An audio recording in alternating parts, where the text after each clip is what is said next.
Hi guys, this is Christy from Turner Max Adventures. Just checking in with you guys because we are excited because we are getting out of the house. So thankful for this camper right now during this pandemic because this is our escape and there's not much else that you can do.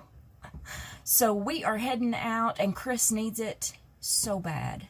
Bless his heart. He's working too many hours, way too long sitting at the desk, which is our dining room table. But he needs to get away in a bad way. So we are going to go. We bought a new kayak. We sold our canoe because this is a no-spend year. So we have had to get creative. So we sold our canoe and bought a tandem kayak that we are hoping to take with us in September if we get to go to the Canadian Rockies. So we will have to wait and see. I don't know. I am not getting my hopes up because I don't know what's going to happen with this pandemic.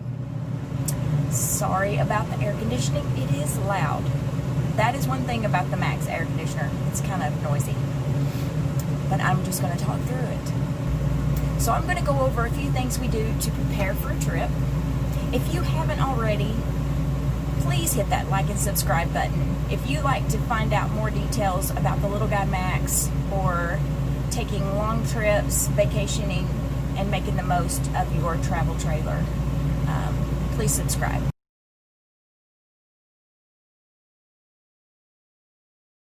So the day before we leave, we usually plug in the camper, turn on the refrigerator to get it cold so that we can bring in our groceries. So I will make up a menu, and this is what we're going to have for the weekend. To start, we're going to have breakfast burritos every morning. I like to meal prep these sausage, egg, and cheese burritos on low-carb tortillas at least twice a month in bulk. They're so easy to take out, put in the microwave for 1 minute and 15 seconds, and then you have breakfast. Lunch, we're going to have BLTs on low-carb tortillas with lettuce, tomato, mayo, with pickles and chips. Dinner, we're going to have steaks with salad and veggies and cheese with ranch dressing from Slim's because theirs is the best. And then Sunday, we're going to have breakfast burritos. Lunch, roast sandwiches. This is from a roast that I made a couple of weeks ago and froze a small portion of it in a quart-sized Ziploc bag for us so that we can make sandwiches with mozzarella cheese, and we'll probably have chips with that. Dinner, we're going to have chicken tacos with all the sides, avocado, green onion, lettuce, tomato, salsa, the works. Monday, we're going to have breakfast burritos. Lunch, we're going to have Chick-fil-A knockoff, Chick-fil-A nuggets, and waffle fries in the air fryer. I am so excited about this, guys, because the Little Guy Max has a stovetop and a microwave, but we don't have an oven.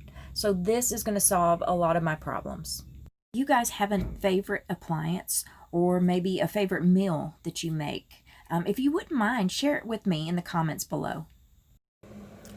So for Father's Day this year, I started looking for things for the camper that I thought Chris would like, because really, anytime we have a special holiday or anything, we usually end up buying stuff for the camper. That includes Christmas and stuff like that. But he also marks things on Amazon that he would like to have. So at Marshall's and Home Goods, I found these. They're Travelon mesh bags. I found them. They were super cheap. I think they were like $6.99 for a pack of 3. And really, I believe all that would fit in them, like this size would be like for undergarments, socks, and stuff. And then they have one size bigger that would be like for t-shirts. It'd be great for t-shirts. So I'm going to show you how they work. And I think it's going to be one of those things that I will use a lot because it's compact and the clothes don't get all wrinkled and stuff. They store really easy. They're easy to take out. So let me show you. Have you guys seen the Netflix series Tidying Up with Marie Kondo? She taught me how to fold t-shirts. Well, how to fold everything. That show turned out to be so helpful, and now folding clothes, in this way has turned out to be second nature. So the undergarments, I've put all of my undergarments, socks and stuff, my sleep shorts, things like that in here. So actually I like this better because before I just had them kind of like this, kind of rolled up, which this whole top part, you know, that's kind of wasted space. So I think this will work out much better. It fits perfect. I will take some measurements and leave those in the comments below so that you'll know in case you have this two-tiered system. This was a Closet Maid two-tier system that you can find at Home Depot or Lowe's. But it works great. So with the t-shirts, you know, we have these in, and all you have to do is they will fit like that.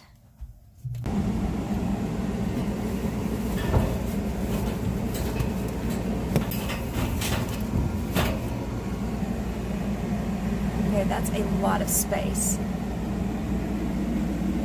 which you can save for other things.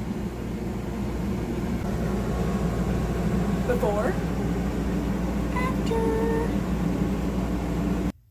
So I don't know if you guys have ever seen these at Walmart or Target in any of the travel sections, the Febreze to go. These are perfect for the camper. We have little cubbies right here by the bed. I keep this here. When we get up in the morning, I spritz the sheets, then make the bed. Every night when you get in, it smells fresh and clean. It's just kind of a little luxury when you're camping. I would call that glamping. So that's my glamping tip. Also, in these little cubbies next to the bed, I keep these makeup removers. They fit perfectly in that little cubby. So you can take your makeup off at night or in the morning when you get up, get ready for the day. You can use the wipes to wipe your face before you put your makeup on. Who wears makeup when they're camping? You can wipe your face though and be clean and ready to go. So before we leave, I have a total of 5 bungee cords that I attach just to make sure we don't have any mishaps on the road and end up with all of our things all over the floor. To our pantry and our closet, we added these Safety First child locks. These have worked out really great. No complaints with those at all. This last bungee will go across the bottom corner of the fridge just to make sure it doesn't come open in travel. Next, I make sure the vent is closed, the shower head is attached, and the door is locked and secured for the bathroom.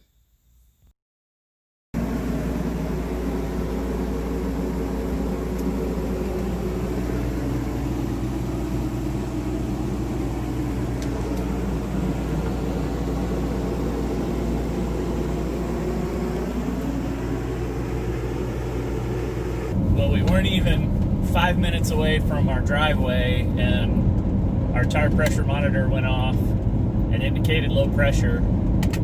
I had checked it, or at least thought I had before we left, and it showed within the normal range, but it was about 15 pounds low once we started out. So we had to pull over and air it up.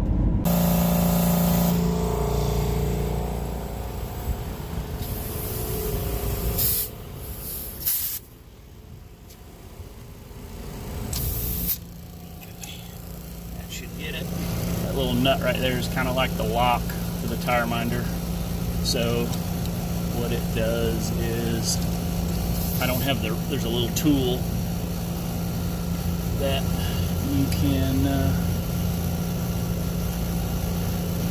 so once you take that nut, I can tighten it, hand tighten, but basically you can't unscrew it anymore.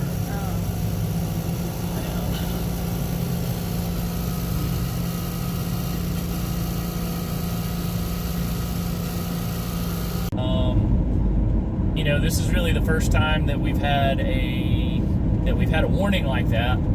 So it works, that's for sure. Yeah. I don't have a monitor inside here. It's through my phone, so it's connected via Bluetooth. And it's the Tire Minder brand monitoring system. And so, I mean, like I said, it seems to be working well for us. There's a little Bluetooth adapter inside that will broadcast it to my phone, and gives me ample warning, a pressure leak, or if we're, whatever, a blowout, etc. Right, it'll give me a warning on my phone and let me know. So it's nice to know that it worked, because nice to know that it worked. I mean, that was the first time it had gone off. So sure. I mean, within the app, you can always go in and check the pressure manually, but this was the first time that it had really given us a warning. We can also link the tire monitor system that we use in the description box below. Well, we made it to Robbers Cave State Park, and we're ready to stretch our legs, do a little bit of hiking, and explore this area. This is a 3/4 mile loop trail. They say it's going to take about an hour to do this trail, but believe me, it's going to take you longer. Chris and I spent probably 2.5 hours here, just because there's so many cool areas to weave through and to check out. It's not one of those where you just want to walk and get it done. You want to explore and take it all in. And as you can tell, I'm married to an Eagle Scout. Their motto is "Leave no trace," and Chris takes that seriously. He is willing to even pick up after people. Just off of the main loop trail, there are alternate routes that you can take. This was the red route, where you could adventure more into the crevices and kind of explore on your own. This looks a lot scarier than it actually is, guys. They have done a lot of work, like making these steps ahead of me that will take you up to the next level, which opens up, and it's not confined. Just this one little section was narrow, but it was fun to adventure through it. So guys, if you're ever traveling through Wilburton, Oklahoma, you need to stop and check this place out. It has the coolest rock formations, interesting, beautiful views, a cave. What more can you ask for? So thanks for watching, and we'll catch you on the road.